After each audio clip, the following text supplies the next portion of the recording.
नमस्कार दोस्तों, स्वागत है आपका समरी फॉर यू चैनल पर। और आज की बुक समरी है it power on F starting something stupid. Jeff Bezos के मन में जब किताबें बेचने का स्टूपिड आइडिया आया, तब वह वॉल स्ट्रीट में एक स्टेबल जॉब कर रहे थे। उनके बॉस ने उन्हें समझाने की बहुत कोशिश की कि उनका करियर इतना बढ़िया चल रहा है तो उन्हें अपनी जॉब नहीं छोड़नी चाहिए। लेकिन जेफ ने सोचा, जब मैं 80 का हो जाऊंगा तो क्या इसे ना करने का मुझे पछतावा होगा। जेफ ने देखा कि मिड 1990 में आया इंटरनेट वेब जीवन में एक बार मिलने वाली लाइफ टाइम अपॉर्चुनिटी की तरह है। जेफ ने अपनी जॉब छोड़ी, अपने पेरेंट्स से पैसा उधार लिया और न्यूयॉर्क से सिएटल चले गए। उनकी कंपनी अमेजॉन बड़ी तेजी से ग्रो होने लगी और 1999 में जेफ को टाइम मैगजीन का पर्सन ऑफ द ईयर का टाइटल दिया गया। आपका स्टूपिड आइडिया क्या है? 80 साल की उम्र में आपको क्या नहीं करने का पछतावा होगा? अगर आपके पास बहुत सारे स्टूपिड आइडियाज हैं तो आप उनकी एक लिस्ट बना सकते हैं। उनमें से उस आइडिया को चुनिए जिसके लिए आप चाहते हैं कि आपको याद रखा जाए। अगर कल आपकी मौत होने वाली हो तो ऐसी कौन सी चीज है जो आप सबसे ज्यादा करना चाहेंगे? इस समरी में आप जो बहाने बनाते हैं, जैसे कि टाइम, एजुकेशन और पैसा की कमी होना, इन सब से डील करना सीखेंगे। इसके साथ ही आप अपने डर, घमंड और प्रोक्रेस्टिनेशन यानी काम को टालने की आदत को दूर करना भी सीखेंगे। आप खुद के प्रति सच्चा रहने और आपके पास मौजूद रिसोर्सेज का फायदा उठाना भी सीखेंगे।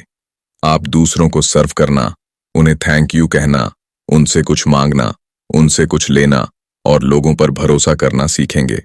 अभी आप इनएक्शन के स्टेट में हैं, यानी कुछ नहीं कर रहे हैं। आप अपने स्टूपिड आइडिया को सच बनाने के लिए कुछ भी नहीं कर रहे हैं। यह समरी आपको स्टेप बाय स्टेप आपके मीनिंगफुल सक्सेस के करीब ले जाएगी। हो सकता है कि अभी आपका आइडिया स्टूपिड लग रहा हो, लेकिन यह भी हो सकता है कि वो कुछ ऐसा हो जिसकी दुनिया को जरूरत है। इस समरी की हेल्प से आप उसे हकीकत में बदल सकते हैं। No time, no education, no money, no excuse Orville और विल्बर राइट के पास अपने वेंचर यानी प्रोजेक्ट के लिए ना तो पैसा था और ना ही उन्हें गवर्नमेंट से कोई मदद मिली थी, ना ही उनके पास कॉलेज की डिग्री थी और ना ही हाई लेवल कनेक्शन थे। जब उन्होंने नॉर्थ कैरोलिना के किटी हॉक बीच पर पक्षियों की तरह उड़ने की नकल की तो लोग उन्हें देखकर हंसने लगे। लोग ऑनरविल और विल्बर को क्रेजी यानी सनकी और पागल कहते थे, लेकिन इन भाइयों ने किसी की परवाह नहीं की। हवा चलने पर उन्होंने अपने हाथों को फैलाया और दौड़ने लगे। वह यह जानने की कोशिश कर रहे थे कि आखिर उड़ा कैसे जा सकता है। ऑनरविल और विल्बर ने इस बारे में सोचा ही नहीं कि उनके पास रिसोर्सेज की कमी है या उनका आइडिया एक इम्पॉसिबल गोल जैसा है, और ना ही उन्होंने अपनी कम्युनिटी और प्रेस से मिल रहे क्रिटिसिज्म की परवाह की। उन पर बस अपने स्टूपिड आइडिया को रियलिटी में बदलने का धुन सवार था। इस वजह से ही वो अनस्टॉपेबल बन गए थे। यहां तक कि अर्थ का ग्रेविटेशनल फोर्स भी उन्हें नहीं रोक पाया। और अंत में राइट ब्रदर्स ने पहला सक्सेसफुल एरोप्लेन बना ही लिया। उसमें बैठकर उन्होंने मीलों दूर तक उड़ान भरी और वो कर दिखाया जिसके बारे में कभी किसी ने सोचा तक नहीं था। हो सकता है कि राइट ब्रदर्स की तरह आपके पास भी कोई स्टूपिड आइडिया हो, तो उसे रियलिटी बनाने से आपको क्या रोक रहा है? अक्सर लोगों के पास इसका सबसे कॉमन जवाब यही होता है कि उनके पास समय की कमी है, वो पढ़े लिखे नहीं हैं, उनके पास एक्सपीरियंस या पैसा नहीं है। लेकिन अगर आप इन सब के होने का इंतजार करते रहेंगे तो वो दिन कभी आएगा ही नहीं। समय ना होना, एजुकेशन, एक्सपीरियंस और पैसा की कमी होना, ये सब बस बेकार के बहाने हैं। अपने स्टूपिड आइडिया पर काम शुरू करने का यही परफेक्ट टाइम है। आपको अभी तैयार होना है और ठान लें कि सक्सेसफुल होने के लिए आपको जो भी करना पड़े आप वो करेंगे। इन बहानों या अपने हालातों को खुद को रोकने मत दीजिए। हमें छोटा सा तो जीवन मिला है, तो अगर आप एक्शन लेने में देर करेंगे तो आपके पास अपने सपनों को पूरा करने और अपनी सक्सेस को एंजॉय करने का समय भी कम होगा। जब आप बच्चे थे तो सब आपको आशीर्वाद देते थे और इस बात पर विश्वास करते थे कि एक दिन आप दुनिया को बदलने वाला काम करेंगे। अब उस उम्मीद का क्या हुआ? फ्यूचर का इंतजार मत कीजिए, इससे पहले कि बहुत देर हो जाए। अभी एक्शन लीजिए, स्टीफेन एम आर कोवी बेस्ट सेलिंग ऑथर स्टीफेन कोवी के बेटे हैं। वो एक सीईओ भी हैं और उन्होंने स्पीड ऑफ ट्रस्ट नाम की बुक लिखी है। स्टीफन एम आर कोवी ने एक बार इस बुक के ऑथर रिची नॉर्टन को स्पीड ऑफ ट्रस्ट ट्रेनिंग में एक कोच बनने के लिए इनवाइट किया था। इससे रिची आश्चर्यचकित तो थे, लेकिन उन्हें बेहद खुशी भी हुई थी। लेकिन उन्हें लगा कि एक कोच बनने के लिए वह बहुत यंग हैं और उनमें एक्सपीरियंस की भी कमी है। रिची ने लगा कि इस काम के लिए उम्र में बड़े और बुद्धिमान लोग उनसे ज्यादा काबिल हैं। लेकिन स्टीफन कोवी ने उन्हें समझाया कि एक्सपीरियंस को कुछ ज्यादा ही अहमियत दी जाती है, लेकिन एक्सीलेंट परफॉर्मेंस कई सालों के एक्सपीरियंस से ज्यादा मायने रखता है। यानी हो सकता है कि कोई इंसान किसी इंडस्ट्री में बहुत सालों से हो, लेकिन अगर वह अपने स्किल्स को इम्प्रूव या अपग्रेड नहीं करता है तो उसके एक्सपीरियंस से कोई फर्क नहीं पड़ेगा। इससे रिकी को एहसास हुआ कि सीखने की इच्छा होना, कमिटमेंट और पक्का इरादा होना सबसे ज्यादा मायने रखता है। अगर आपके पास हाई डिग्री, ज्यादा एजुकेशन या एक्सपीरियंस नहीं है तो भी हिचकिचाइए मत। आप में बस अपना बेस्ट देकर काम को पूरा करने की इच्छा होनी चाहिए। टाइम और एक्सपीरियंस के अलावा लोग अपने स्टूपिड आइडिया को शुरू न करने के लिए पैसों का बहाना भी बनाते हैं। क्या आप जानते हैं कि ओपरा विनफ्रे एक गरीब परिवार से थीं और बचपन में उनके साथ सेक्सुअल एब्यूज हुआ था, लेकिन आज देखिए वह दुनिया के सबसे अमीर और इन्फ्लुएंशियल लोगों में से एक हैं। जेके रोलिंग हैरी पॉटर सीरीज के पब्लिश होने से पहले गवर्नमेंट द्वारा दिए गए वेलफेयर सपोर्ट पर जिंदगी गुजार रही थीं और आज वह एक मिलियनेयर हैं। इतना ही नहीं, कॉलेज छोड़ने के बाद स्टीव जॉब्स अपने दोस्त के हॉस्टल के कमरे में फर्श पर सोते थे और हरे कृष्ण मंदिर में मुफ्त का खाना खाने के लिए मीलों पैदल चलकर जाते थे। आपको कई सक्सेसफुल लोगों की कहानी मिल जाएगी जो उनके फर्श से अर्श तक के सफर के बारे में बताती है। इमेजिन कीजिए कि अगर ओपरा विनफ्रे, जेके रोलिंग और स्टीव जॉब्स ने अपने स्टूपिड आइडिया पर काम करने के लिए पैसे आने का इंतजार किया होता तो क्या होता? तो आज सोसाइटी उनके महान योगदान से वंचित रह जाता। ओपेरा विनफ्रे के शो ने करोड़ों लोगों को इंस्पायर ना किया होता। हमें हैरी पॉटर की जादुई दुनिया देखने को नहीं मिली होती। हमें आईफोन और आईपॉड जैसे एप्पल के कमाल के इनोवेशन नहीं मिले होते। इसलिए आपको रिसोर्सफुल बनना सीखकर अपने टाइम, एजुकेशन, एक्सपीरियंस और पैसे का ज्यादा से ज्यादा फायदा उठाना होगा। आपको उन स्मार्ट लोगों के साथ कोलैबोरेट करने के लिए उत्सुक होना होगा जो आपकी मदद कर सकते हैं। बहुत से लोगों ने टाइम, एजुकेशन और पैसे के कारण आने वाले अपने चैलेंज को पार किया है और आज वो बेहद सक्सेसफुल हो गए हैं। उन्होंने किसी बहाने को उन्हें हराने नहीं दिया, इसलिए आपको भी उनसे पार जाने का पक्का इरादा करना होगा। Overcome fear, pride and procrastination. क्या आप इस बात से डरते हैं कि लोग आप पर हंसेंगे या आपको पागल कहेंगे? क्या आपको डर है कि आप फेल हो जाएंगे या गलतियां करेंगे? अगर अपने स्टूपिड आइडिया को पूरा करने के लिए आपके पास कोई बड़ा पर्पस होगा तो आप इस डर को पार कर लेंगे। पहले इस सवाल का सोच समझकर जवाब दीजिए कि आप सक्सेसफुल क्यों होना चाहते हैं। अपना कारण यानी क्यों याद रखिएगा, क्योंकि वही आपको मुश्किल सिचुएशन से बाहर निकलने में मदद करेगा। अगर आपके पास एक स्ट्रॉन्ग पर्पस यानी मकसद है तो आप किसी भी चीज को पार कर सकते हैं। जैसे आप इसे अपने करीबी लोगों के लिए करना चाहते हैं या आप दुनिया को बदलने का सपना देखते हैं। आप अपने इस मकसद पर टिके रहिए क्योंकि यही आपको जीतने में मदद करेगा। इसके अलावा अपनी छोटी छोटी सक्सेस को सेलिब्रेट करना शुरू कीजिए। अपने लिए छोटे गोल्स बनाइए और उन्हें पूरा कीजिए। इससे धीरे धीरे आपका डर कम होने लगेगा और आपका कॉन्फिडेंस भी बढ़ेगा। आपको अपने गोल को छोटे छोटे गोल्स में बांटना चाहिए ताकि वो आपको डरावने ना लगे। चाहे आप जीते या फेल हो जाएं, लेकिन फिर भी आप प्रोग्रेस कर रहे हैं। आपको तब तक कमिटेड रहना होगा जब तक आप अपने फाइनल गोल को अचीव नहीं कर लेते। अब चलिए प्रोक्रेस्टिनेशन यानी काम को टालने की आदत से छुटकारा पाने के बारे में बात करते हैं। इसमें आप इंपॉर्टेंट कामों को बाद में करने के लिए टालते रहते हैं। हो सकता है कि आप कुछ ऐसे काम करने में बिजी हों जो बहुत इंपॉर्टेंट नहीं है और बाद में किए जा सकते हैं, जैसे अपने ईमेल को ऑर्गेनाइज करना या अपने कलीग्स की हेल्प करना। अगर आप ऐसे काम नहीं कर रहे हैं जो आपको प्रोडक्टिव और सक्सेसफुल बनाते हैं, तो भी आप प्रोक्रेस्टिनेटर यानी टाल मटोल करने वाला ही कहलाएंगे। तो इस आदत से छुटकारा कैसे पाया जा सकता है? आप ज्यादा प्रोडक्टिव और फोकस्ड कैसे बन सकते हैं? इस बुक के ऑथर रिची नॉर्टन ने टालने की आदत को दूर करने के लिए 4P के बारे में बताया है, जो हैं पब्लिक प्लान्ड, प्लेजरेबल और पेनफुल। इसमें सबसे पहले अपने स्टूपिड आइडिया को पब्लिक कीजिए, यानी उसके बारे में अपने परिवार और दोस्तों को बताइए और सोशल मीडिया पर भी शेयर कीजिए। इससे अकाउंटेबिलिटी या जवाबदेही क्रिएट होती है। इसके लिए आप एक अकाउंटेबिलिटी पार्टनर भी बना सकते हैं, जैसे आपका स्पाउस या कोई बेस्ट फ्रेंड, जो आपको इस रास्ते में सपोर्ट और मोटिवेट कर सके। आपको उनके प्रति अकाउंटेबल यानी जवाबदेह भी होना होगा, यानी अगर आप कोई प्रॉमिस तोड़ेंगे या उन्हें निराश करेंगे तो उसके लिए आपको गिल्टी फील होगा। उसके बाद आपको अपने स्टूपिड आइडिया के लिए प्लान बनाना होगा। जिस तरह किसी बिल को भरने का एक डेडलाइन या ड्यू डेट होता है, उसी तरह अपने सपनों को पूरा करने के लिए आपको एक डेडलाइन सेट करनी होगी।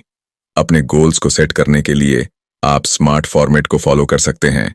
इसमें S का मतलब है स्पेसिफिक, M का मतलब है मेजरेबल यानी जिसे मेजर किया जा सकता हो, A का मतलब है अटेनेबल यानी जिसे अचीव करना पॉसिबल हो, R का मतलब है रेलेवेंट और T का मतलब है टाई बाउंड।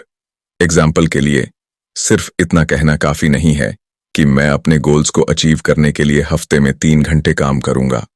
स्मार्ट फॉर्मेट को फॉलो करते हुए आपको कहना होगा, मैं मंडे, वेडनेसडे और फ्राइडे को सुबह 8 से 9 बजे तक इन स्पेसिफिक स्टेप्स पर काम करूंगा। उसके बाद आपको इस प्रोसेस को प्लेजरेबल यानी मजेदार बनाना होगा। इसका मतलब है अपने आप को उस गोल को अचीव करने के लिए रिवॉर्ड देना। एग्जाम्पल के लिए, अगर आपने मंडे मॉर्निंग को एक स्टेप पूरा कर लिया है, तो आप अपने आप को स्टारबक्स की बढ़िया कॉफी का ट्रीट दे सकते हैं। दूसरे सिंपल रिवॉर्ड में नेटफ्लिक्स पर कुछ देखना, अपने फेवरेट रेस्टोरेंट में लंच करना या फिर अपना टास्क पूरा करने के बाद 10 मिनट के लिए अपना सोशल मीडिया चेक करना शामिल हैं। टालने की आदत को दूर करने का आखिरी P है इस प्रोसेस को पेनफुल बनाना यानी मुश्किल बनाना। इसमें जब आप कोई काम करने में फेल हो जाते हैं तो खुद को सजा देना आता है। जैसे आप कोई ऐसा काम कर सकते हैं जो आपको पसंद नहीं है, या फिर उस चीज को छोड़ सकते हैं जो आपको पसंद है। एग्जाम्पल के लिए, stick.com एक ऐसी वेबसाइट है जहां पर लोग जब किसी गोल जैसे कि वेट कम करना या फिर सिगरेट छोड़ना को अचीव करने में फेल हो जाते हैं, तो उन ऑर्गेनाइजेशंस को डोनेट करते हैं जिनसे वो नफरत करते हैं। यहाँ यूजर्स अपने अकाउंटेबिलिटी पार्टनर के साथ रजिस्टर कर सकते हैं और सपोर्टर्स का एक ग्रुप बना सकते हैं। जैसे जब आप सिगरेट छोड़ने के गोल में फेल हो जाते हैं और एक सिगरेट पी लेते हैं, तो stick.com ऑटोमेटिकली आपकी तरफ से बिल किल्टन लाइब्रेरी या फिर जॉर्ज बुश लाइब्रेरी में डोनेट कर देता है। डोनेट किसे करना है, यह आपके पॉलिटिकल ओपिनियन या पसंद पर डिपेंड करता है। डर और टालने की आदत आपको आगे बढ़ने से रोक सकती है, लेकिन एक और फैक्टर है जो आपको अपना स्टूपिड आइडिया पूरा करने से रोक रहा होता है, और वो है प्राइड यानी घमंड। ना जाने कितने ही साम्राज्य, बिजनेस, शादी और लोग इस घमंड के कारण बर्बाद हुए हैं। यह हमें अंधा कर सबसे अलग थलग कर देता है और हमें हमारी करंट सिचुएशन में फंसा देता है। तो आप घमंड से कैसे बच सकते हैं? इसके लिए सबसे पहले तो स्टूपिड लगने से डरिए मत। याद कीजिए कि कैसे राइट ब्रदर्स ने बीच पर पक्षियों की तरह उड़ने की नकल की थी। वल्नरेबल होना ठीक है, यह आपको लगातार सीखने और बदलाव को अपनाने में मदद करता है। वल्नरेबल होने का मतलब ये नहीं है कि आप कमजोर या स्टूपिड हैं, बल्कि ये तो आपको हिम्मत, इनोवेशन और क्रिएटिविटी की ओर ले जाता है। दूसरा, किसी चीज पर अधिकार या हकट होने की भावना से बचिए और अपने काम में अपना बेस्ट दीजिए। बहुत से लोग थोड़ा सा एफर्ट करने के बाद बड़े रिजल्ट पाना चाहते हैं, और जब चीज उनके प्लान के अनुसार नहीं होती तो वो बड़ी आसानी से हार मान लेते हैं। असल में वो सक्सेस पर अपना हक समझते हैं, जबकि दुनिया की सच्चाई यह है कि हमारा किसी चीज पर कोई हक का नहीं है। अगर कोई भी आपके एफर्ट को नोटिस नहीं करता या फिर आपका हार्ड वर्क तुरंत कोई रिजल्ट नहीं देता है, तो आपको शिकायत नहीं करनी चाहिए। हो सकता है कि आपका कोई कलीग आलसी हो जो हमेशा शिकायत करता है कि ये दुनिया कितनी अनफेयर है।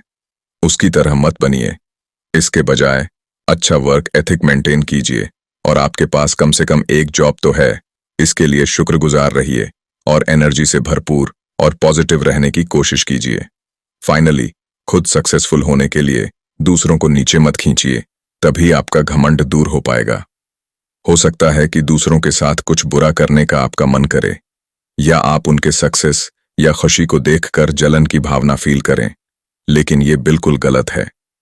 यह स्कैर्सिटी यानी कमी के माइंडसेट से आता है, जिसका मतलब है कि दुनिया में सभी के लिए काफी अपॉर्चुनिटी नहीं है या अपॉर्चुनिटी की कमी है। इसके बजाय आपको अबंडेंस माइंडसेट को अपनाना चाहिए, जिसका मतलब है कि दुनिया में बहुत सारे रिसोर्सेज अवेलेबल हैं और यहाँ किसी चीज की कोई कमी नहीं है। अगर आप अबंडेंस माइंडसेट रखेंगे तो आप पार्टनरशिप और कोलैबोरेशन के लिए खुल जाएंगे। इससे आपका प्रॉफिट, प्रोडक्टिविटी, क्रिएटिविटी और ग्रोथ के लिए पोटेंशियल बढ़ जाएगा। अपने डर, घमंड और टालने की आदत को कंट्रोल करने के बाद अगला स्टेप है खुद के प्रति सच्चा बनना। इसके बारे में हम अगले चैप्टर में डिस्कस करेंगे। Be authentic. 1993 में माइक कोलोन ने हाई स्कूल की पढ़ाई पूरी की थी। इसके बाद करियर काउंसलर ने उन्हें इंजीनियरिंग लेने के लिए कहा, क्योंकि वहां जल्दी ही इंजीनियर की बड़ी डिमांड होने वाली थी। इसलिए माइक और इंजीनियरिंग प्रोग्राम को ज्वाइन कर लिया। उनके क्लास में पढ़ने वाले सभी बच्चे बहुत एक्साइटेड और खुश थे, लेकिन माइक नहीं थे। पढ़ाई के साथ साथ वो 2 पार्ट टाइम जॉब कर रहे थे। पहले जॉब में वो रेड लॉबस्टर में एक वेटर के तौर पर काम कर रहे थे और दूसरे में एक ऐसी फोटोग्राफी कंपनी में काम रहे थे जो फोटोग्राफी से पैसा कमाने में दिलचस्पी रखने वालों को ट्रेनिंग देता था। माइक को फोटोग्राफी के बारे में कुछ भी नहीं पता था, लेकिन वो वहां इसलिए काम कर रहे थे ताकि अपना खर्चा चला सकें। लगातार काम करने के कारण माइक फोटो लेने में माहिर होते जा रहे थे। जल्द ही उन्हें फोटोग्राफी से प्यार हो गया। 1 साल के बाद उन्होंने वेटर की नौकरी छोड़ दी और ज्यादा से ज्यादा फोटोग्राफी का काम एक्सेप्ट करने लगे। 1997 में उनकी इंजीनियरिंग खत्म होने में सिर्फ 1 साल बचा था, लेकिन माइक ने बहुत बड़ी बेवकूफ़ी की और इंजीनियरिंग को बीच में ही छोड़ दिया। वो एक फुल टाइम फोटोग्राफर बनना चाहते थे। उन्होंने अपने डर को काबू में किया और मार्केटिंग के फील्ड में शिफ्ट हो गए। उन्होंने सोचा था कि इससे उनके करियर में बहुत मदद मिलेगी। यहाँ माइक को बिल्कुल जीरो से शुरू करना पड़ा था। उन्हें लगा कि अगर उन्होंने ऐसा नहीं किया तो बाद में उन्हें पछतावा होगा। वो खुशी के बजाय पैसे नहीं चुनना चाहते थे। माइक के पेरेंट्स उनके इंजीनियरिंग छोड़ देने से नाराज थे। उनकी गर्लफ्रेंड भी उन्हें समझ नहीं पा रही थी और जल्द ही उनका ब्रेकअप हो गया। इन सभी प्रॉब्लम्स के बावजूद माइक खुश महसूस कर रहे थे, क्योंकि उन्हें मार्केटिंग पसंद आ रहा था। फाइनली वह सीखने के लिए एक्साइटेड थे और कॉन्फिडेंट भी महसूस कर रहे थे कि वह सही रास्ते पर हैं। उनके आसपास के लोग सोच रहे थे कि माइक सनक गए हैं, लेकिन वो अपने डिसीजन से खुश थे और समय के साथ वो एक successful wedding and lifestyle photographer बन गए और उन्होंने कई फेमस हॉलीवुड सेलिब्रिटीज के साथ काम किया। माइक को निकॉन, एप्सन और एप्पल जैसी टॉप कंपनियों के एडवाइजरी बोर्ड में भी शामिल किया गया। वह लोगों को अपनी तरह के क्रेजी और स्टूपिड आइडिया के लिए सलाह देना चाहते थे। उन्होंने कहा, आपको रिस्क तो 100% लेना होगा, डर में मत जियो। अगर आपका डरावना सपना सच होकर आपके सामने भी आ जाए, तब भी जो आपको पसंद है वो करना इसके लायक होगा। इसलिए बाहर निकलिए और काम पर लग जाइए। सक्सेस और ऑथेंटिसिटी यानी सच्चाई साथ साथ चलते हैं। जब माइक ने इंजीनियरिंग की जगह फोटोग्राफी को चूज किया था, तब वो बस अपने प्रति सच्चे थे। वह अपने साथ ईमानदार थे कि उन्हें फोटोग्राफी बेहद पसंद है और यही उनके लिए सबसे मीनिंगफुल रास्ता है। आखिरकार वही रास्ता उन्हें मीनिंगफुल सक्सेस की तरफ ले गया। ऑथेंटिसिटी के कारण ही और बिना किसी अफसोस के माइक आज बेशुमार पैसा कमा रहे हैं। वह रोज काम करने के लिए मोटिवेटेड, एनर्जी से भरपूर, खुश और संतुष्ट महसूस करते हैं। आज ऑथेंटिसिटी के कॉन्सेप्ट को गलत समझा जा रहा है। लोग देख नहीं पा रहे हैं कि ये कितना पावरफुल है। सच में ऑथेंटिक रहने का मतलब है गहराई से ये जानना कि हमारे लिए क्या सबसे इंपॉर्टेंट है, और फिर हमेशा इसी ऑथेंटिक सेंटर से काम करने के लिए कमिटेड होना। अगर आपका एक्शन और डिसीजन आपके ऑथेंटिक सेंटर से नहीं आएगा तो आपकी सक्सेस बस कुछ समय के लिए ही होगी और उससे आपको संतुष्ट भी फील नहीं होगा। इसलिए आपको क्लियर होना चाहिए कि आपके लिए सबसे इंपॉर्टेंट क्या है। यहां पर 3 तरीके हैं जो आपको और ऑथेंटिक बनने में मदद करेंगे। पहला, आपको अपने डर, घमंड और टालने की आदत से छुटकारा पाना होगा। ये सब लिमिटेशन है जो आप खुद पर लगाते हैं। ऐसा करना इसलिए जरूरी है क्योंकि आप फेलियर से और लोग क्या कहेंगे से इस बात से डरते हैं। आपका घमंड वो काम करने से रोकता है जो सक्सेसफुल होने के करना जरूरी है। आप सबसे इंपॉर्टेंट कामों को कल पर टालकर उसे डिले कर देते हैं। इन सभी लिमिटेशन को हटाने से आप अपने हाईएस्ट पोटेंशियल तक पहुंच सकते हैं। ऑथेंटिक बनने का दूसरा रास्ता है उन चीजों को करने के लिए हिम्मत जुटाना जो करने के लिए आप तैयार नहीं हैं। मरीसा मेयर गूगल की पहली फीमेल इंजीनियर थी और उनकी टॉप 20 एम्प्लॉइज में से एक थी। उन्होंने याहू के सीईओ के रूप में भी काम किया है और उन्हें फोर्ब्स के list 50 most powerful women in the world में भी शामिल किया गया था। मरीसा ने इलिनॉइस इंस्टीट्यूट ऑफ टेक्नोलॉजी के ग्रेजुएट्स को इनकरेज किया था कि चाहे कोई चैलेंज उन्हें कितनी भी तकलीफ क्यों ना दे, लेकिन उन्हें हिम्मत से आगे बढ़ते रहना चाहिए। उनका मानना है कि तकलीफें या किसी भी तरह का डिस्कम्फर्ट हमें अपने बारे में और जानने का मौका देता है। अगर आप अपने कंफर्ट जोन से बाहर जाते हैं तो पाएंगे कि आप वो चीजें भी कर सकते हैं जिनके बारे में आपने सोचा था कि आप नहीं कर सकते। ऑथेंटिक रहने का तीसरा तरीका है खुद पर भरोसा करना। हो सकता है कि आपके जीवन में बहुत से फेलियर का सामना किया हो और गलतियां भी की हों, लेकिन वो आपको डिफाइन नहीं करते कि आप कौन हैं। इसलिए खुद को माफ करना सीखें और चीजों को ठीक कर आगे बढ़ें। ऑथेंटिक लोगों को खुद पर भरोसा होता है, इसलिए नहीं क्योंकि वो घमंडी या सेल्फिश हैं, बल्कि इसलिए क्योंकि वो खुद की कद्र करना जानते हैं। जीवन में उनका एक क्लियर पर्पस होता है और उनके लिए जो इम्पोर्टेंट है उसके साथ उनका स्ट्रांग कनेक्शन होता है। ऑथेंटिक लोग अपने गोल्स और वैल्यूज के हिसाब से बिहेव करते हैं जो उन्हें सक्सेस की ओर ले जाता है। इसलिए आपको चीटिंग करने, झूठ बोलने या अपनी सक्सेस के लिए दूसरों को नीचा दिखाने से बचना चाहिए। मीनिंगफुल सक्सेस अचीव करने के लिए आपको अच्छा, खुश और ऑथेंटिक बनना होगा। स्टार्ट, सर्व, thank, ask, receive, trust. Mahatma Gandhi नए नए लॉयर बने थे और उनकी पहली हियरिंग यानी सुनवाई थी। वह कोर्ट में खड़े थे, लेकिन विटनेस गवाह से पूछने के लिए एक भी सवाल सोच नहीं पा रहे थे। वह बहुत नर्वस थे और उन्हें समझ नहीं आ रहा कि उन्हें क्या करना चाहिए। गांधी जी अपने पहले केस में फेल हो गए थे। उन्होंने अपने क्लाइंट से नया वकील ढूंढने के लिए कहा और उनकी फीस लौटा दी। इसके बाद गांधी जी ने हाई स्कूल में टीचर के पोस्ट के लिए अप्लाई किया। वह यहां दोबारा फेल हो गए क्योंकि उन्हें इस नौकरी के लिए एक्सेप्ट नहीं किया गया था। गांधी जी निराशा और थकान महसूस करने लगे। वह खुद को एक फेलियर की तरह महसूस कर रहे थे और फिर सालों बाद वो दुनिया के करोड़ों लोगों के लिए एक प्रेरणा बन गए। तो वो एक फेलियर से राष्ट्रपिता कैसे बन गए? गांधी जी ने अपने जीवन में स्टार्टिंग समथिंग स्टूपिड की ताकत को कई बार अप्लाई किया, यानी बार बार कुछ बेवकूफी करने की शक्ति का इस्तेमाल किया। जब वह हाई स्कूल में थे तो उनके टीचर ने उनसे कहा था कि अपने पास बैठे हुए स्टूडेंट का जवाब कॉपी करें, क्योंकि उन्होंने एक इंग्लिश वर्ड की स्पेलिंग गलत लिखी थी। लेकिन फिर भी गांधी जी चीटिंग करने के लिए तैयार नहीं हुए। उन्होंने अपने क्लासमेट से आंसर कॉपी नहीं किया और पूरी क्लास में इकलौते ऐसे स्टूडेंट बने जिसे फुल मार्क्स नहीं मिले थे। गांधी जी ने कहा वह बेवकूफ थे क्योंकि उन्होंने क्लास में चीटिंग करना नहीं सीखा था। इसके बजाय उन्होंने सच्चाई और ईमानदारी को चुना था। सालों बाद वो साउथ अफ्रीका में ट्रेन से सफर कर रहे थे। गांधी जी ने फर्स्ट क्लास का टिकट खरीदा था, लेकिन एक पैसेंजर को उनके फर्स्ट क्लास में बैठे होने से शिकायत थी। फिर पुलिस ऑफिसर ने उन्हें ऑर्डर दिया कि वो दूसरे कंपार्टमेंट में जाकर बैठें, जहां गोरों के बजाय दूसरे रंग के लोग बैठे हुए थे। गांधी जी ने इस आदेश को मानने से इनकार कर दिया, जिसके बाद उन्हें जबरदस्ती ट्रेन से नीचे उतार दिया गया। उस ऑफिसर ने उनका सारा लगेज और सामान भी अपने पास रख लिया था। गांधी जी को वो सर्द रात एक अंधेरे वेटिंग रूम में गुजारनी पड़ी। उस पल गांधी जी ने सोचा, क्या मुझे अपने अधिकार के लिए लड़ना चाहिए या भारत लौट जाना चाहिए? तब उन्हें गहराई से एक मकसद का एहसास हुआ, क्योंकि वह जानते थे कि साउथ अफ्रीका में रहने वाले भारतीयों के साथ ऐसा ही दुर्व्यवहार किया जा रहा था।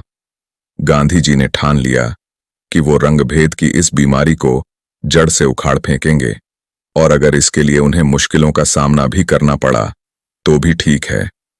उन्हें लगा कि चाहे कुछ भी हो जाए, अपने अधिकार के लिए आवाज उठाना बिल्कुल सही है। बेशक ये एक क्रेजी और स्टूपिड आइडिया था। स्टार्ट कॉन्सेप्ट का पहला प्रिंसिपल है दूसरों को सर्व करना या उनके लिए कुछ करना। इस तरह आप अपने स्टूपिड आइडिया के सफर की शुरुआत कर सकते हैं। लोगों से कनेक्ट करने और अपने गोल को अचीव करने के लिए दूसरों को सर्व करना सबसे बढ़िया तरीका है। ऐसा इसलिए क्योंकि जब आप लोगों की मदद करते हैं तो उस अच्छे काम से आपको दुआएं मिलती हैं। बेशक इसके लिए आपका इरादा नेक होना चाहिए, यानी इसे किसी बेईमानी या फायदा उठाने की नीयत से ना करें। बदले में कुछ पाने के लिए ऐसा ना करें। अगर आपके एक्शन के पीछे गलत इरादा होगा तो लोग उसे आसानी से भांप लेंगे, लेकिन अगर आपका इरादा नेक है तो आपकी सेवा आपको टाइम, एजुकेशन, एक्सपीरियंस और पैसे की कमी को दूर करने में मदद करेगी। क्रेग किलबर्गर कनाडा का 7th स्टैंडर्ड में पढ़ने वाला 12 साल का स्टूडेंट था। जब वह ब्रेकफास्ट कर रहा था तब उसकी नजर न्यूज़पेपर के हेडलाइन पर पड़ी। इसमें लिखा था, 12 साल का लड़का जिसने चाइल्ड लेबर, बाल मजदूरी के खिलाफ आवाज उठाई थी, की हत्या कर दी गई है। क्रेग को आगे पता चला कि पाकिस्तान के इकबाल मसीह को उसके माता पिता ने $16 में गुलामी करने के लिए बेच दिया था। कई सालों तक इकबाल को जंजीरों में बांध कर रखा गया था और उसे रोज कालीन बनाने के लिए मजबूर किया जाता था।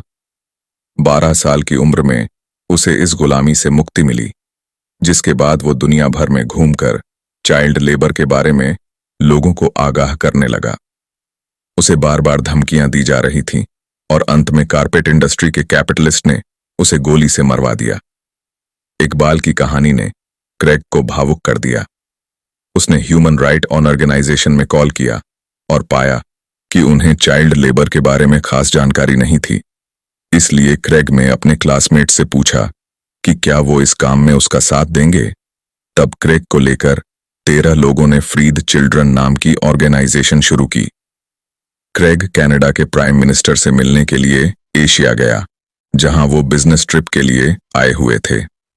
प्राइम मिनिस्टर के स्टाफ ने उसे प्राइम मिनिस्टर से मिलने नहीं दिया, तो क्रेग उस मीडिया कॉन्फ्रेंस में चला गया जहां सभी बजे न्यूज चैनल के लोग प्राइम मिनिस्टर के ट्रिप को कवर करने के लिए आए थे। सभी न्यूज चैनल को इकबाल मसीह की स्टोरी छू गई और उन्होंने क्रेग के फ्री चिल्ड्रन मुहिम की बहुत तारीफ भी की। अंत में उसकी मुलाकात कनाडा के प्राइम मिनिस्टर से हुई, जिन्होंने साउथ एशिया के देशों के लीडर्स से इस बारे में बात करने का वादा किया। तब से फ्रीड चिल्ड्रन ऑर्गेनाइजेशन ने 650 स्कूल बनवाए हैं और करीब 30,000 संघर्ष कर रही माओं को लोन दिया है। उन्होंने 50,000 यंग एडल्ट्स को लीडरशिप की ट्रेनिंग भी दी है। इसके अलावा उन्होंने 1 मिलियन लोगों के लिए साफ पानी, बाथरूम और हेल्थ केयर की व्यवस्था भी की है। स्टार्ट कॉन्सेप्ट का अगला प्रिंसिपल है थैंक अदर्स, यानी दूसरों को थैंक्स कहना। इन दो सिचुएशन को इमेजिन कीजिए। एक रेस्टोरेंट में आपने अपने दोस्त के साथ एक जंबो साइज पिज्जा ऑर्डर किया, लेकिन वो इतना बड़ा है कि आप उसे खत्म नहीं कर पा रहे हैं, इसलिए आप उसे सड़क पर रहने वाले बेघर लोगों को देने का फैसला करते हैं। वो बेघर लोग ग्रुप आपसे पिज्जा का बॉक्स ले लेते हैं और बिना आपको थैंक यू या कुछ भी कहे पिज्जा खाने लगते हैं। उनका बर्ताव ऐसा है जैसे कि आप और आपका दोस्त वहां पर थे ही नहीं। अब दूसरे सिचुएशन में आप अपने दोस्त के साथ शॉपिंग कर रहे हैं जब एक बेघर माँ बेटे आपके पास आते हैं। वो औरत बहुत शर्माते हुए आपसे कुछ पैसे मांगती है। आप उसे $20 देते हैं और वह आपको बार बार थैंक यू कहती जाती है। वह मुस्कुराकर यह भी कहती है कि भगवान आपका भला करें। ये बात आपके दिल को छू जाती है और आप उसे $20 और दे देते हैं। तो पहले सिचुएशन में आप देख सकते हैं कि अगर आप अनग्रेटफुल होते हैं, यानी आप में शुक्रगुजार होने की भावना नहीं है, तो आपको और दुआएं भी नहीं मिलेंगी। इसी बीच दूसरे सिचुएशन में आपने देखा कि अगर आप ग्रेटफुल होते हैं तो आप पॉजिटिविटी फैलाते हैं और आपको ज्यादा ब्लेसिंग यानी दुआएं भी मिलती हैं। अगर आप में ग्रेटिट्यूड की भावना है तो लोग आपकी मदद करना ज्यादा पसंद करेंगे।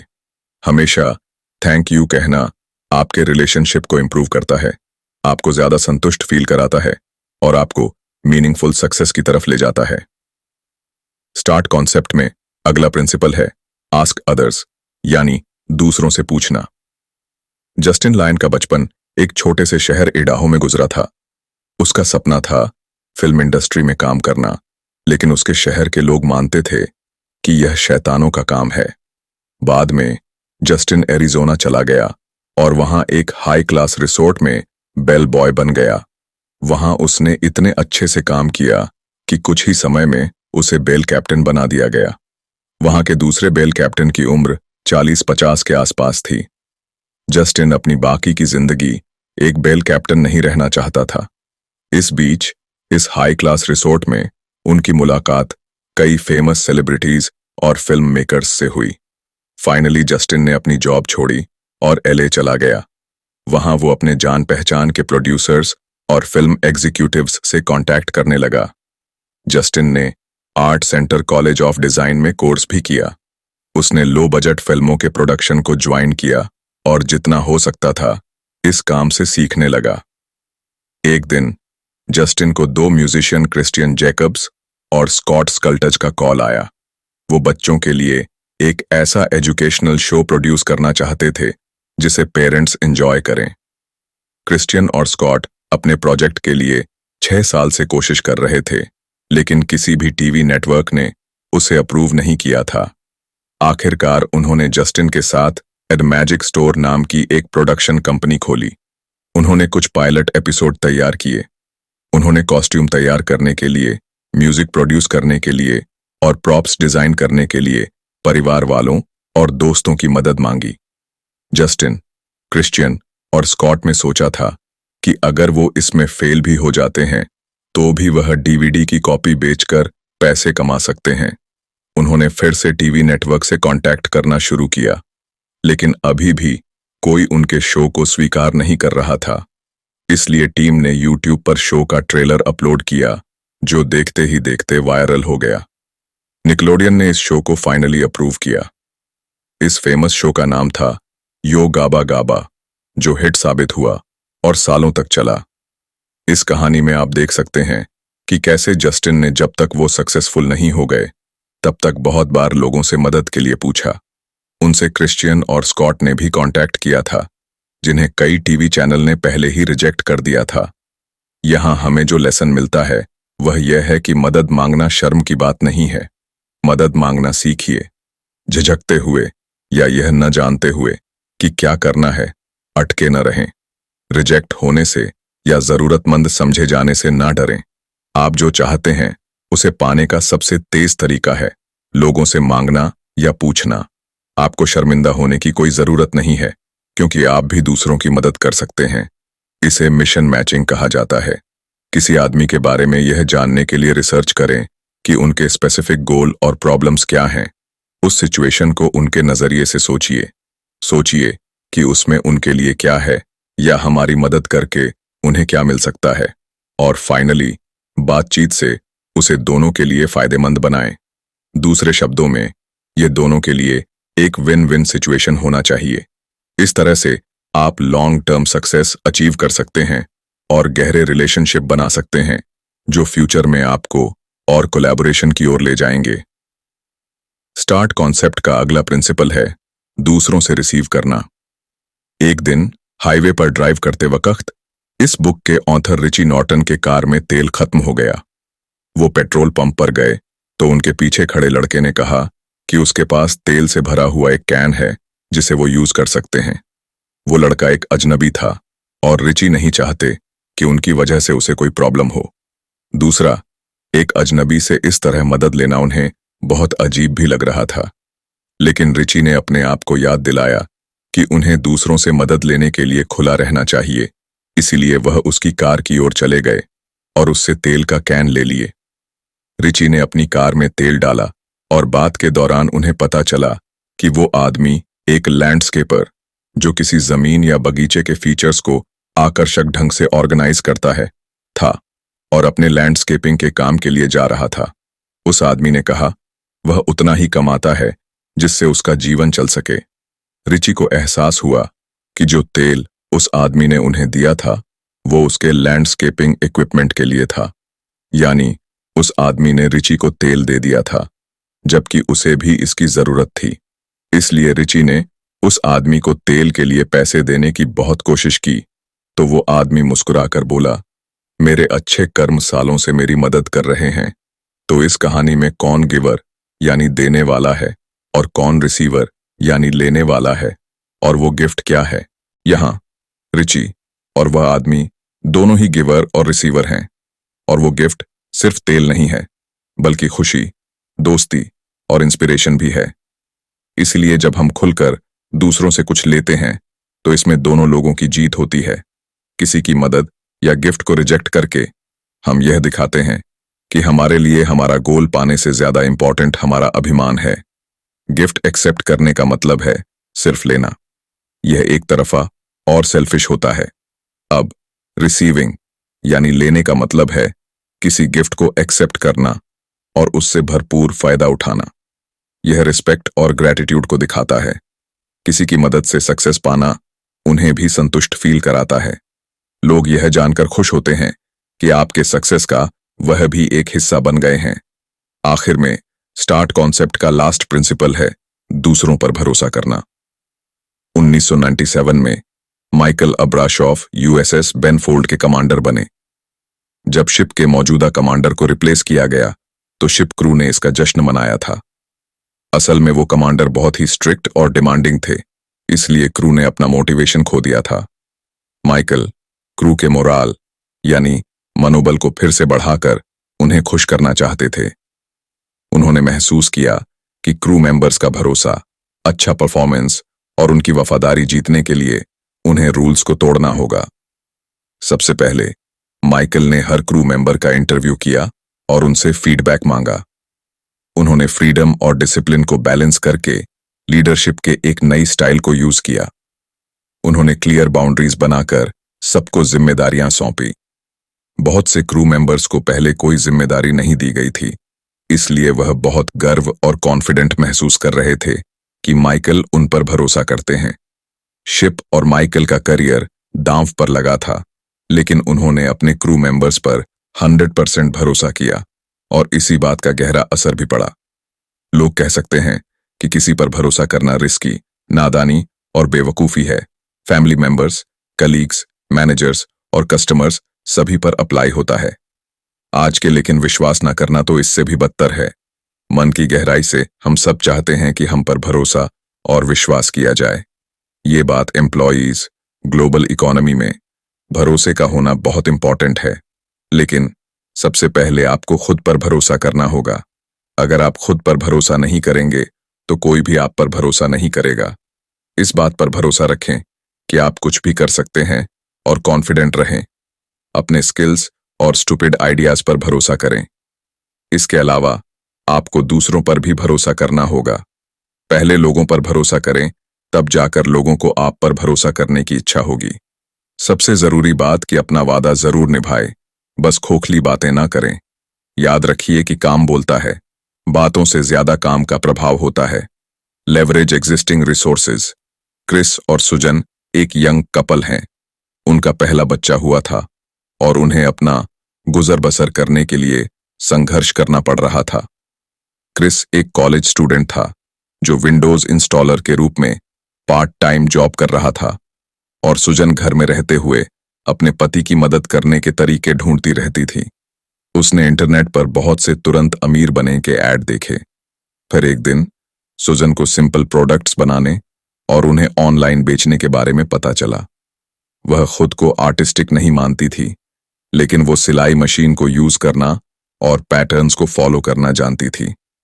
सोशल ने लेदर के वॉलेट और पर्स बनाने का फैसला किया, लेकिन उसके पास इसके लिए पैसे नहीं थे। सुजन बहुत जुगाड़ू थी, इसलिए उसे एल्यूमिनियम के पुराने विंडो फ्रेम्स का ख्याल आया, जो उसके पति ने कुछ दिनों पहले निकाले थे।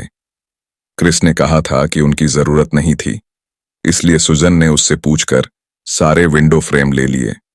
उसने उनका शीशा तोड़ा और एल्यूमिनियम के विंडो फ्रेम को कबाड़ी को बेच दिया। इससे फाइनली उसके पास इतना पैसा आ गया कि वह अपना बिजनेस शुरू कर सकती थी। सुजन को मार्केटिंग और प्राइसिंग की थोड़ी बहुत नॉलेज थी। उसने अपने प्रोडक्ट को Etsy.com और इसी तरह की दूसरी वेबसाइट पर बेचना शुरू किया। पहले उसकी प्रोग्रेस स्लो थी, लेकिन उसके जो प्रोडक्ट्स बिक नहीं रहे थे, उसने उनके डिजाइन को इंप्रूव किया। सुजन का बेस्ट सेलिंग प्रोडक्ट था एक लेदर वॉलेट था, जिसकी कीमत शिपिंग से पहले $5 थी। उसने 2 साल में इस वॉलेट के 2000 पीस बेच दिए थे। एक दिन सुजन अपने बच्चे के लिए ऑनलाइन प्यारे प्यारे जूते ढूंढ रही थी, लेकिन उसे एक भी ऐसा जूता नहीं मिला, तो उसने खुद उसे बनाने का फैसला किया। उसे जूते बनाना नहीं आता था, लेकिन उसे ऑनलाइन उसका एक पैटर्न मिल गया। सुजन ने उसमें अपने डिजाइन और आइडिया को ऐड किया और फाइनली ऐसा प्रोडक्ट बना दिया जो बच्चों के लिए लेदर का बना प्यारा सा मॉक्सिन, एक तरह का जूता था। उसने अपने इस नए क्रिएशन की पिक्चर ली और उन्हें ऑनलाइन पोस्ट कर दिया। उसके कस्टमर्स को ये जूता बेहद पसंद आया और मॉकासिन बच्चों के लिए एक नया ट्रेंड बन गया। कुछ महीनों के बाद सुजन को पेरेंटिंग मैगजीन के फैशन एडिटर का एक मेल आया। उसमें लिखा था कि उन्हें सुजन के मॉकासिन का डिजाइन बेहद पसंद आया था और वो इसकी एक जोड़ी कर्टनी करदाशियाओं के बेटे के लिए भेजना चाहती है। उस समय सुजन नहीं जानती थी कि एडिटोरियल कैसे काम करता है, इसलिए उसने एडिटर कि उसका ऑर्डर देने और पेमेंट करने के लिए कहा, जैसा कि नॉर्मल कस्टमर किया करते थे। उसे इसका एक्सपीरियंस नहीं था, तो एडिटर ने उसे इस बारे में समझाया और सुजन ने तुरंत एक जोड़ी जूते उन्हें भेज दिया। एडिटर और कर्टनी दोनों को ही जूते बहुत पसंद आए। उसने सुजन के मॉकासिन पहनकर अपने बेटे के साथ एक फोटोशूट भी कराया, जो पेरेंटिंग मैगजीन के फ्रंट कवर पेज पर आया था। कर्टनी सुजन के मॉकासिन पहनाकर कई बार अपने बच्चे को बाहर भी ले गई।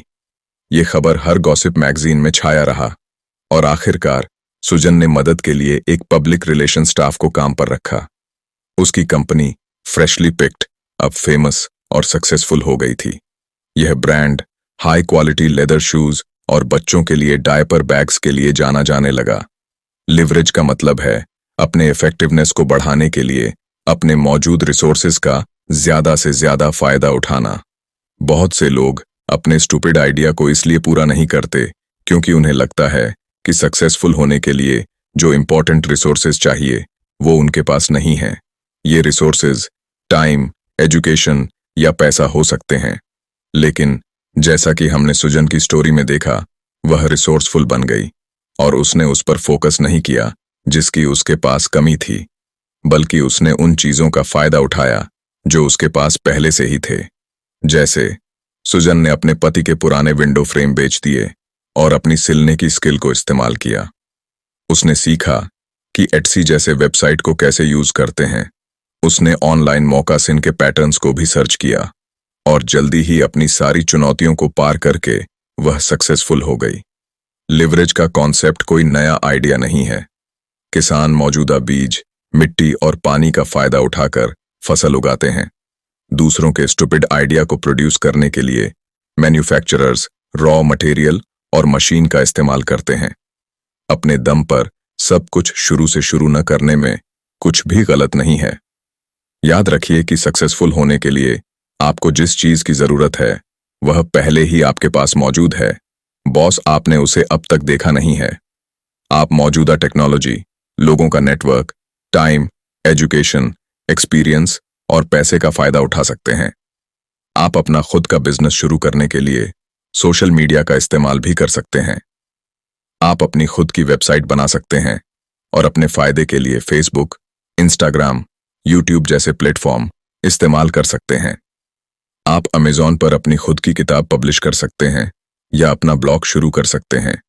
आप अपवर्क के जरिए अपने लिए एक वर्चुअल असिस्टेंट हायर कर सकते हैं या अलीबाबा के जरिए मैन्युफैक्चरिंग को आउटसोर्स कर सकते हैं। जब रिची नॉर्टन ने अपनी पहली किताब लिखी थी, तब उन्हें यूक्रेन से एक ऑनलाइन फ्रीलांस ग्राफिक डिजाइनर मिला था, जिसने उनकी किताब समय पर पूरी करने में और उसकी बहुत सी कॉपी बेचने में उनकी मदद की। अपने स्टूपिड आइडिया के लिए आपको किसी भी चीज की जरूरत है, तो इंटरनेट उसके सॉल्यूशन के लिए एक अनलिमिटेड सोर्स है। नेक्स्ट, आप अपने मौजूदा रिलेशनशिप और लोगों के नेटवर्क का भी फायदा उठा सकते हैं। आप अच्छे और पॉजिटिव लोगों के साथ, जिनके वैल्यूज आपके जैसे हैं, अपने कनेक्शन को स्ट्रांग बना सकते हैं और उनसे कोलैबोरेट करके एक दूसरे की एक्सपर्टीज को इस्तेमाल कर सकते हैं। उन लोगों से दूर रहिए जो आपको पीछे खींचते हैं। ये नेगेटिव माइंडसेट वाले आलसी लोग हैं। याद रखिए, सक्सेसफुल होने के लिए अपना ज्यादा से ज्यादा समय सक्सेसफुल लोगों के साथ बिताइए। वो आपको इंस्पिरेशन, मोटिवेशन और सपोर्ट देंगे। आप उनके साथ अबंडेंस और प्रोडक्टिविटी को एक्सपीरियंस करेंगे। इस बीच आप अपने खाली समय में स्टडी या रिसर्च करके उसका सही तरह से फायदा उठा सकते हैं। आपको जीवन भर सीखने वाला माइंडसेट रखना चाहिए। दूसरों के साथ कोलैबोरेट करके और कुछ कामों को बाहर से करवाकर आप अपना काफी समय बचा सकते हैं। अपने एजुकेशन और एक्सपीरियंस का फायदा उठाने के लिए आपको मेंटर की जरूरत है। उनके पास पहले से ही वह नॉलेज और स्किल होती है जिनकी आपको जरूरत है। मेंटर्स ने बहुत सी गलतियां करके उनसे सीखा होता है। अगर आप उनसे सीखेंगे तो आप उनकी तरह गलती करके फेल होने से बच सकते हैं। जब स्टीव जॉब्स 12 साल के थे, तो उन्होंने ह्यूलेट पैकर्ड के बिल ह्यूलेट को कॉल किया था। उन्होंने बिल को उस प्रोजेक्ट के बारे में बताया जिस पर वो काम कर रहे थी, जिसे सुनकर बिल उन्हें कंप्यूटर के वो पार्ट देने के लिए राजी हो गए थे जिनकी स्टीव को जरूरत थी। स्टीव एचपी के ऑफिस गए और बिल से सीखा भी। बाद में उन्हें भी एचपी में समर जॉब मिल गई थी। आपको अपने मेंटर से पर्सनली मिलने की जरूरत नहीं है। हो सकता है कि सालों पहले ही उनकी मौत हो गई हो। जिन लोगों को आप पसंद करते हैं, उनकी लाइफ स्टोरी को पढ़िए, उनकी नॉलेज से सीखिए और उनके प्रिंसिपल्स को अप्लाई कीजिए। याद रखिए, रीडर्स ही लीडर्स होते हैं। आप जितना ज्यादा पढ़ेंगे, उतने इफेक्टिव लीडर बनेंगे। आखिर में, आपको अपने पास मौजूद पैसे का फायदा उठाना चाहिए। दुनिया में 50% लोग सिर्फ $2 रोजाना पर गुजारा कर रहे हैं। ये फैक्ट आपको हमेशा याद रखने में मदद देगा कि आप कितने लकी हैं। सुजन की स्टोरी से सीखिए। उसने विंडो के फ्रेम बेचकर अपने बिजनेस के लिए कैपिटल इकट्ठा कर लिया। उसने अपनी क्रिएटिविटी और अपने पास मौजूद रिसोर्सेज का फायदा उठाया। छोटी शुरुआत कीजिए। डेली छोटे छोटे बदलाव बाद में बड़ी चीज को अंजाम देते हैं। अपने स्टूपिड आइडिया को यूं ही ना छोड़ें। तो इसी मोड पर यह समरी यहीं पर समाप्त होती है। उम्मीद है कि यह समरी आपको पसंद आई होगी और इसकी लर्निंग्स को आप अपनी लाइफ में प्रैक्टिकली इंप्लीमेंट जरूर करेंगे। कौन सा वह पॉइंट है जिस पर आपको सबसे ज्यादा काम करने की जरूरत है, वो पॉइंट कमेंट सेक्शन में जरूर लिखिए। और रखिए अपना बेहतर ख्याल। सुनते रहिए समरी फॉर यू।